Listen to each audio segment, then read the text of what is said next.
একদিন পরে দেশে আসছেন হামজা চৌধুরী। আগে এসেছেন ইতালি মাতানো ফাহমিদুল, ভারতকে হারাতে প্রস্তুত জামালরা। এদিকে বাংলাদেশের দল দেখে ভয়ে কাঁপছে টিম ইন্ডিয়া। অবসরের খেলোয়াড় ফিরিয়ে আনছে তারা। তবে বাংলাদেশ দল হবে আরো আগুন। যদি পরিকল্পনা হয় সঠিকভাবে, তাহলে বিশ্বকাপেও খেলতে পারে টিম বাংলাদেশ।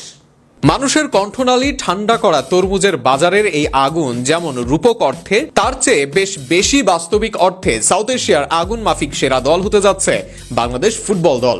ফিফা র্যাঙ্কিং এ বাংলাদেশের অবস্থান 185 নম্বরে।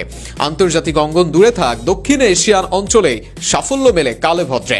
এমন এক দল নিয়ে বিশ্বকাপ খেলার কথা ভাবাটা অনেকের কাছে আকাশ কুসুম ব্যাপার মনে হতেই পারে, তবে সেটা আকাশ কুসুম নয়। হ্যাঁ, বাস্তবতার চেয়ে কিছুটা কঠিন হলেও সেটা অসম্ভব কিছুই নয়।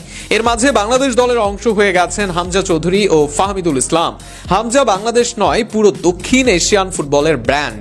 বিশ্ব ফুটবলের পরিচিত এই মুখ বাংলাদেশে আসায় দক্ষিণ এশিয়ার স্পটলাইট গেছে বাংলাদেশের দিকেই।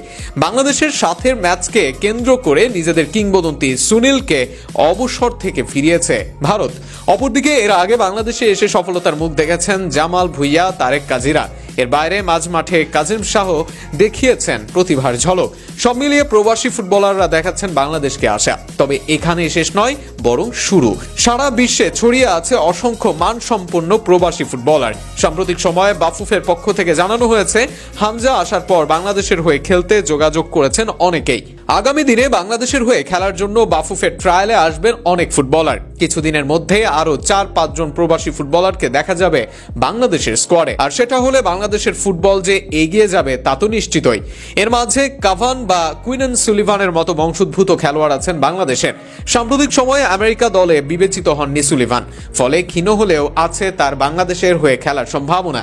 কেননা একটা সময় হামজা চৌধুরীর বাংলাদেশের হয়ে খেলা অসম্ভব মনে হয়েছিল। সেখান থেকে কিছুদিনের মধ্যে বাংলাদেশের হয়ে মাঠে নামবেন এই তারকা।